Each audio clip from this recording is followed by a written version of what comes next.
बहुत वक्त पहले की बात है। एक जंगल में काफी अरसा बारिश न होने की वजह से सारे परिंदे बहुत परेशान थे। उस जंगल में कुछ खाने को नहीं बचा था और जो पेड़ थे वो साथ साथ इंसान काट कर ले जा रहे थे।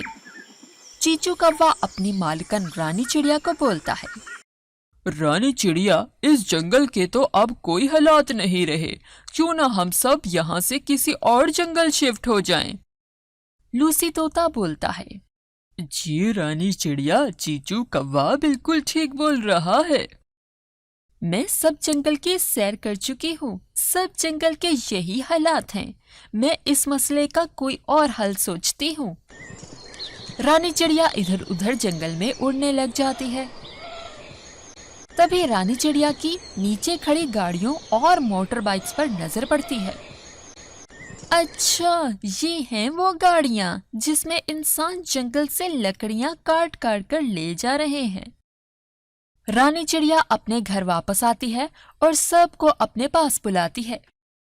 हमारे पास अपने जंगल को बचाने का एक ही तरीका है। लेकिन वो क्या रानी चिड़िया? ये इंसान जिन गाड़ियों में पेड़ काट काट कर ले जाते हैं, क्यों ना हम उन गाड़ियों का पेट्रोल ही निकाल लिया करें। उस पेट्रोल को बेचकर हम सब अपना भोजन भी खरीद लिया करेंगे और इस तरह अपना जंगल भी इंसानों से बचा सकेंगे। रानी चिड़िया, आपने उपाय तो बिल्कुल ठीक सोचा है। रानी चिड़िया ये काम करने की ड्यूटी टोनी चिड़िया और चीचू कौवा को देती है। टोनी चिड़िया और चीचू कौवा इधर उधर उड़कर गाड़ियों को देखने लगते हैं।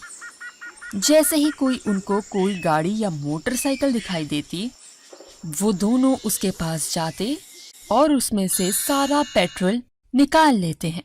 उस पेट्रोल को बेचकर अपने लिए भोजन खरीद लेते हैं। इस तरह सब परिंदे पेट भरकर खाना खा लेते हैं और बहुत खुश होते हैं। कुछ दिन ऐसा ही चलता रहता है। आहिस्ता आहिस्ता जंगल की तरफ गाड़ियां आना कम हो जाती हैं। ये देख चीचू कौवा बोलता है, रानी चिड़िया, इंसानों ने तो अब इस तरफ आना ही कम कर दिया है। अगर बिल्कुल ही छोड़ दिया तो हमारे भोजन का क्या होगा? आप सब परेशान बिल्कुल ना हो, ऊपर वाला हमारे साथ है। उस दिन लूसी तोता और टोनी चिड़िया जो दाने लेकर आती हैं, उनमें से कुछ दाने वो सब खाते हैं और कुछ आसपास जमीन में फेंक देते हैं। कुछ वक्त ऐसे ही चलता रहता है। कुछ वक्त गुजरने के बाद इंसान उस तरफ आना ही छोड़ देते हैं। कुछ दिन के बाद उस जंगल में बहुत तेज बारिश होने लग जाती है। बारिश से उस जंगल में फसल उगाती है। ये देख रानी चिड़िया और उसके सब दोस्त बहुत खुश होते हैं। ऐसे ही कुछ दिनों तक उस जंगल के पेड़ भी दोबारा से उगाते हैं। उस जंगल के रौनकें बहाल हो जाती हैं। रानी चिड़िया, आपने तो सच कहा था, ऊपर वाला हमारे साथ है। देखो, अब हम सब ने अपनी समझदारी से अपने जंगल को भी बचा लिया और हमेशा के लिए अपने भोजन का इंतजाम भी कर लिया। इसलिए कहते हैं कि अगर आप खुद अपने लिए हाथ पांव हिलाएंगे तो ऊपर वाला भी आपकी मदद करता है।